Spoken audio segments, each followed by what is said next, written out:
Hello les creepers, bienvenue dans ce 16e numéro de Creepy News, votre rendez-vous sur l'actualité creepy à travers le monde. Au programme aujourd'hui, un bébé fantôme, les catacombes parisiennes et le mauvais tour d'un Anonymous.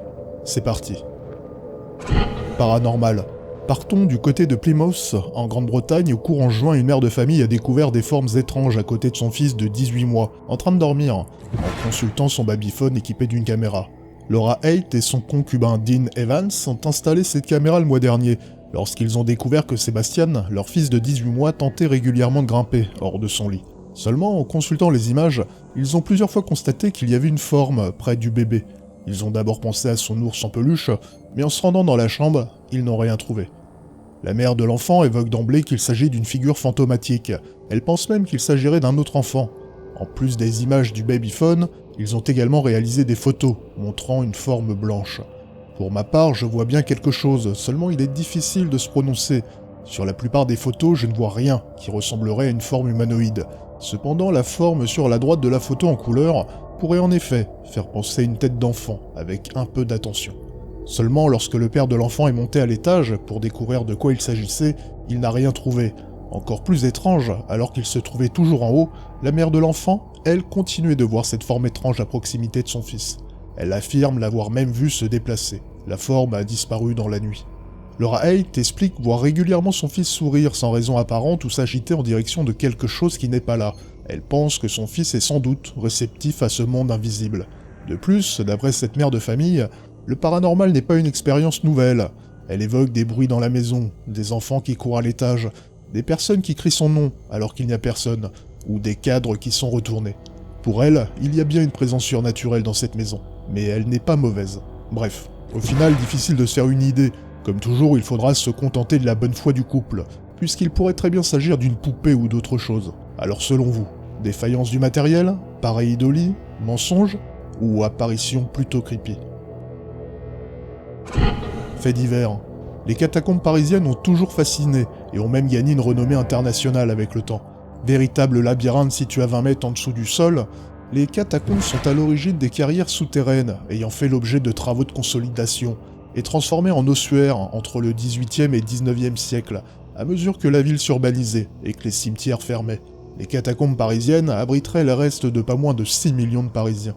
La curiosité générée par le lieu reste toujours très forte, et de nombreux cataphiles bien entraînés, bien équipés, continuent d'explorer les lieux, et ce en toute illégalité.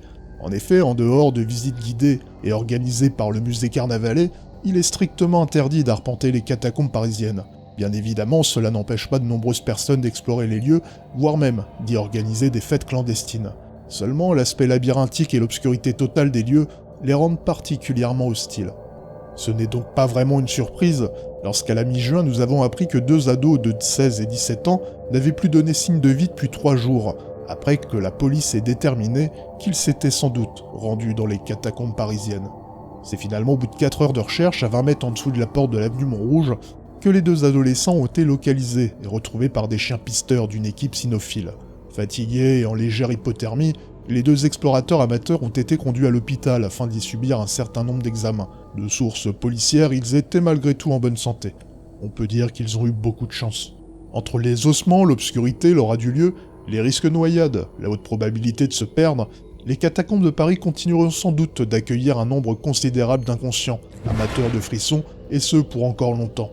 Amateurs d'exploration en tout genre, soyez prudents et pensez à votre sécurité, et ce, en toutes circonstances. Insolite. Lorsqu'on a des enfants, il n'est pas toujours facile de trouver une solution pour les faire garder. Mais lorsque notre maison est présumée hantée, cela devient le parcours du combattant. Rendons-nous en Écosse où une annonce plutôt insolite, parue courant juin, a été partagée sur le site Childcare. Une famille écossaise à la recherche d'une jeune fille au père, ou plus simplement d'une nounou pour leurs enfants de 5 et 7 ans, ont produit une annonce plutôt alléchante, avec une proposition de rémunération de 50 000 livres par an et de 28 jours de congé par an.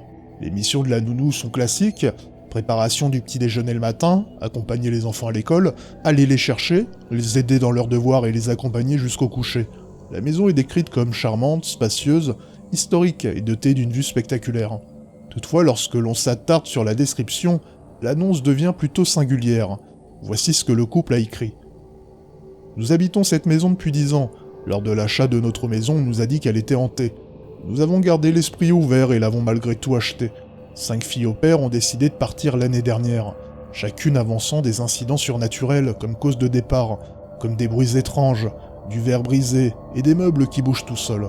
Cela a été évidemment une période bouleversante pour nos enfants. Nous n'avons personnellement connu aucun événement surnaturel, car ils nous ont tous été rapportés lorsque nous étions hors de la maison. Cela ne nous pose pas de problème de proposer un salaire au-dessus de la moyenne et d'être clair et honnête afin de trouver la bonne personne. Face à cette annonce plutôt atypique, le PDG de Childcare Richard Conway a contacté la famille croyant à un canular. Seulement, après cette communication et après avoir parlé à d'anciens employés, l'annonce n'est semble-t-il pas une blague. Entre la rémunération plutôt intéressante et le potentiel de frisson, je me demande si je ne vais pas me reconvertir en nounou écossaise. Mystère. Le 18 juin dernier, sur les coups de 4h30 du matin, une New-Yorkaise a capturé un phénomène plutôt surprenant.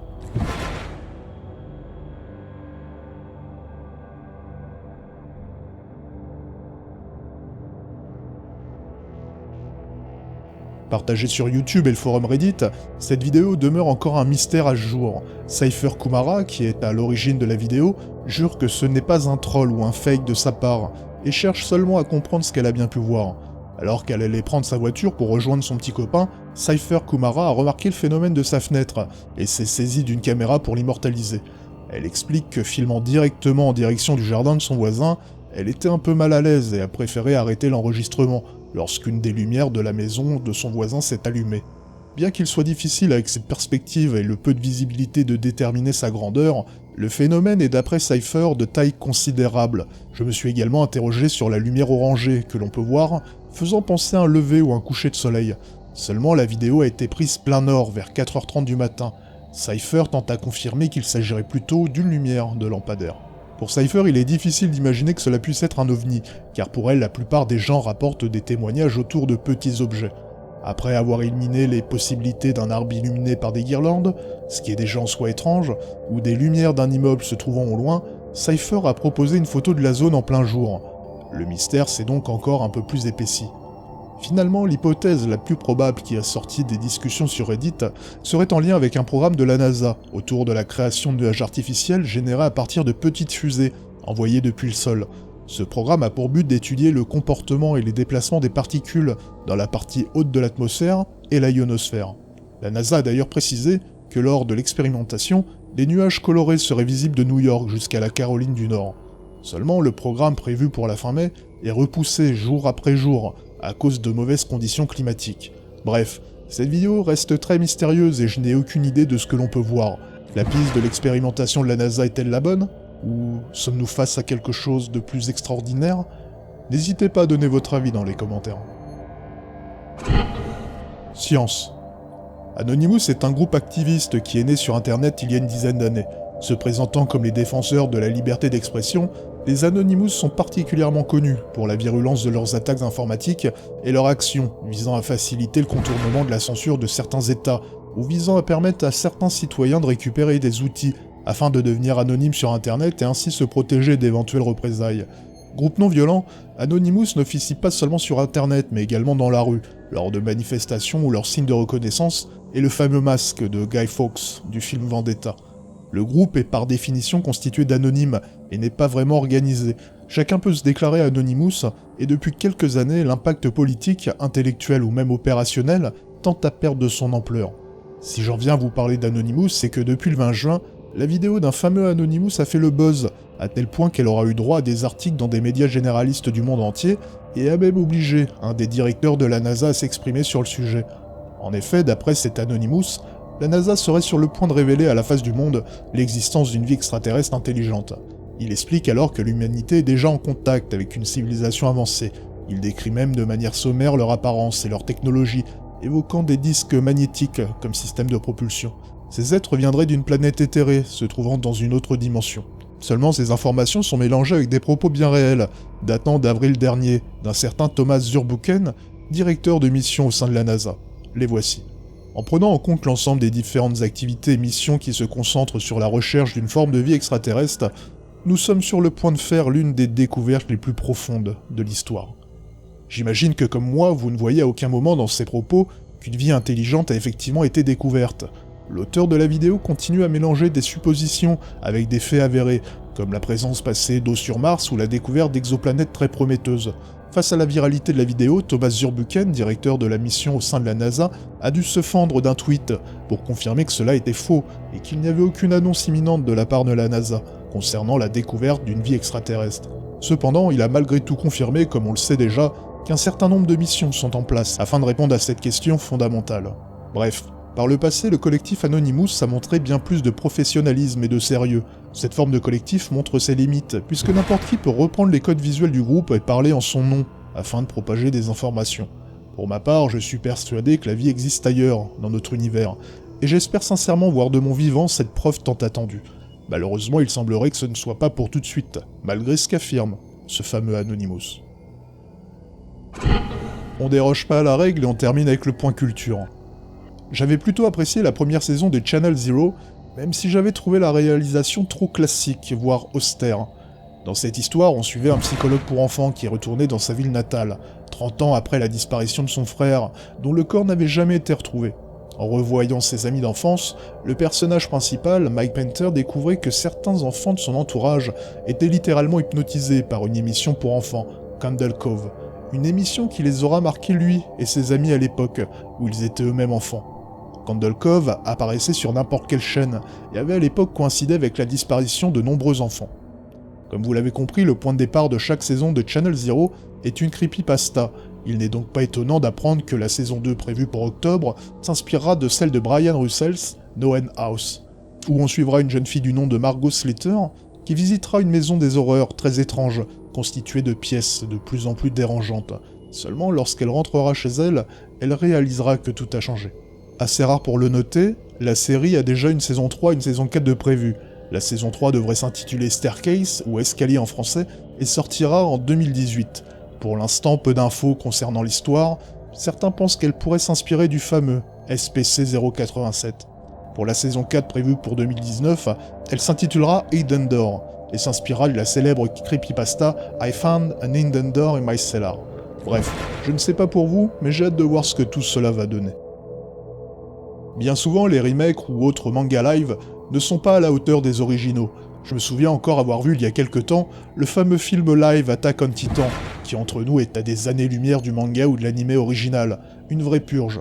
Seulement j'ai bien peur de revivre la même chose avec le fameux Death Note, qui après 3 films live très mauvais, subira sans aucun doute un polissage grossier made in Hollywood. Pour ceux qui ne connaissent pas Death Note, c'est un manga japonais, paru en 2003, ayant marqué toute une génération, et ce à travers le monde. Un lycéen du nom de Light récupère un jour par hasard une sorte de cahier, appelé Death Note. Seulement le cahier a le pouvoir de tuer n'importe qui en y inscrivant son nom. Light s'emploie donc à supprimer des criminels, accompagné du propriétaire du cahier, un dieu de la mort, Ryuk. Seulement dépassé par son pouvoir et une vision de la justice qui lui appartient, Light, qui obtiendra le surnom de Kira, scinde le monde entre partisans de son action et adversaires farouches. C'est d'ailleurs elle, un enquêteur très talentueux d'Interpol, qui va pousser Kira dans ses retranchements.